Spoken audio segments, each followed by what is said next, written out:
Chapter 7. Not out of the woods yet. Polaris' gaze shifted downward. He opened his mouth slowly. Well, I guess we're not camping here. A loud shriek ripped through the forest, causing more winds. As the clouds descended further, Astrid looked at Trixie, and then to Polaris. I think that it's best that we leave, she said. Right now! Trixie's eyes shot back and forth between Polaris and Astrid. What a Wendigos! What's happening? Polaris pulled Trixie up as he said, No time to explain, miss. Astrid's right. We need to leave. As Trixie stood up, Trixie noticed that the clouds above them began to take the shape of a herd of malevolent-looking stallions. Their stormy manes and tails bounced as they circled faster and faster downwards. Silver eyes, all alight with malice, stared down at them. Another ear-piercing shriek, followed by a series of whinnies, broke out. The branches shook, raining needles and pine cones on them. Her eyes widened as one of the stallions broke formation and charged at them. He was quickly followed by several more, and soon a whole slew of celestial stallions was stampeding toward the ground. Polaris suddenly shouted, Run! Before she even knew what was happening, Trixie was tearing through the forest, barreling through bushes and branches, following Polaris and Astrid slightly tailing behind. They ran for a full minute, never slowing or stopping, not even pausing to glance behind them. Polaris led the way, his hoofs thundering against the ground as he ran through the woods. Not far behind, Trixie kept up a steady but slightly slower pace, keeping herself just ahead of Astrid, who was beginning to feel the effects of a full sprint. She was much older than Trixie, and not nearly as strong as Polaris. Trixie could hear her begin to draw ragged breath as they continued on, but she didn't look back. Astrid would be fine. She'd make sure that nothing happened to her. She kept her eyes facing forward. She couldn't see the Wendigos as they closed in, but she could still hear them. She could hear their shrill whinnies, and she could feel the chill of their breath upon her back. She galloped faster, leaping over a downed log and skidding into Polaris, who had stopped and was staring down into the Wendigos. A moment later, Trixie felt another pony bump into her. She turned and saw Astrid, mane frayed and filled with leaves, right behind her. Polaris, without breaking his stare, called out to them. You two go on. I'll hold them off here. Trixie was about to protest, but Astrid beat her to it. No! She cried. I'm not leaving you here. I'm not either, said Trixie. You think that after you've done for me, I'll leave you behind? She laughed despite the anger. I owe you more than my life. I'm not going to let you die for me. He shouted angrily at her. I'm not going to die. I'll be fine. Just get my wife out of here. Astrid put a hoof on Trixie's shoulder.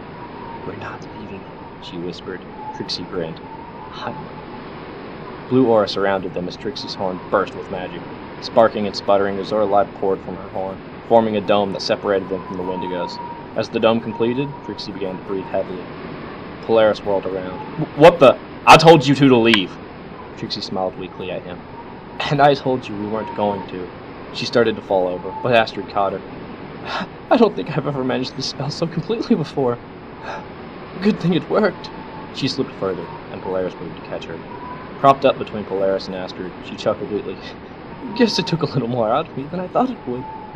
Astrid smiled at her. That was amazing, dear. Now we're safe from this horrible wind. A dull thud caught her off mid-sentence.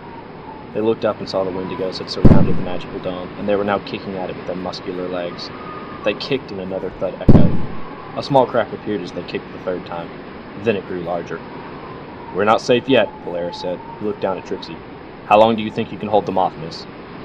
I don't know. Maybe a few more minutes at most. I don't think I can keep up the spell any longer than that. He nodded. That might be enough. Hooking his hoof through Trixie's, he said, Astrid, you grab her other side. When I say to, lift her onto my back. She nodded and slid her hooks beneath Trixie's belly. Meanwhile, the thudding grew louder as the crack grew larger. Okay, on 3. 1, 2, 3! Pushing with all of her strength, Astrid helped Polaris lift the mare onto his back. Will you be okay carrying her, dear? She asked worriedly. I'll be fine, he grunted. Now we gotta get out of this forest. Glancing over his shoulder, he saw that Trixie's eyelids were fluttering weakly. He frowned. You need to stay awake, miss. Wrap your hooves around my neck and hold tight. She snaked her hooves across his neck and she crisscrossed them so that they locked together. I'll be fine, she whispered. There was another echoing thud, and the crack spread another few inches. Astrid shot Polaris a worried glance. Will we make it out of here in time? I don't know, he answered gravely. I don't know. The crack had turned into a hole, and it was growing bigger by the second. Pieces of the magical shield ship broke off and then melted away as the Wendigos pounded on the dome. For the past 5 minutes, Astrid and Polaris had been sprinting through the forest. They had to keep slowing down their pace as Astrid became weaker and weaker, but they could see the edge of the tree line now. The sun's rays poured in, washing the ground in its warm light. They were only a few hundred feet from the edge, but the shield wouldn't hold much longer. Trixie was fading fast. Her hooves slipped off Polaris' neck for the 12th time. She began to slide off. His right hoof shot out to catch her, and with Astrid's help, pushed her back onto his back. "We're almost there," he said. "We just need to hold out a little longer." Another chunk of shield broke off, crashing to the ground where it melted into the earth. The Wendigos kept up their barrage, now able to angrily fit their muzzles through the hole. Their cries rattled the barrier, breaking off even more pieces of it. I don't know if we can hold out any longer, Astrid cried. And even if we do, what then? We can't fight them off like this. "At least out in the sunlight we'll have a chance. Here in the blackness, they have the speed. I don't know what's going to." He was cut off abruptly as a huge slab of Azura's shielding snapped off, kicked in by one of the Wendigos. Trixie groaned, and what little was left of her barrier began to flicker. The Wendigos pounded tirelessly on it, nearly breaking through with every kick. Polaris' face hardened, and his hoof falls became more powerful. He lowered his head and charged toward the tree line, now a mere 15 feet away. Astrid struggled to keep up, inching further and farther from him as he gained speed. The Trixie's dome held strong for the last few precious seconds until they burst through the last layers of fern out into the open, snow-covered field. Polaris' eyes gleamed in the sunshine down into his face. A smile found its way onto his face. Maybe a quarter mile away, he could see the frozen chasm, waiting for them with open arms. He strained his neck to look over his shoulder as he shouted, "We made it! We're through!" Just then, the shield finally gave away and shattered into 1,000 tiny pieces, throwing Polaris off balance. Trixie was sent flying from his back as he flipped over. She slid through the snow, coming to a stop a few feet away. Astrid, equally unprepared for the sudden destruction of their shield, was sent hurling through the air, landing 5 or 6 feet away in a heap. As Polaris rolled over, he saw Astrid and Trixie sprawled out in the snow. He cried out to them, "Astrid! Miss! Are you alright?" Astrid didn't respond, but he could see Trixie's hooves moving as she struggled to stand herself up.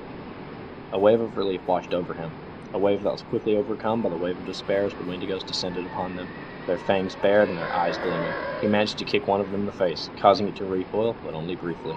He backpedaled as quickly as he could. He tripped over a soft, warm object and landed on his back again.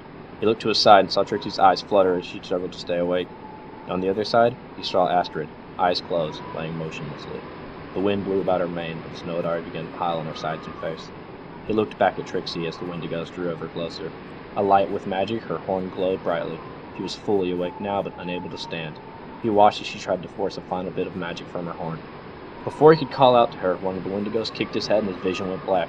But the last thing he saw before going unconscious was a wave of light washing over him. The last thing he noted was that he felt warm, pleasantly warm, and then he was out.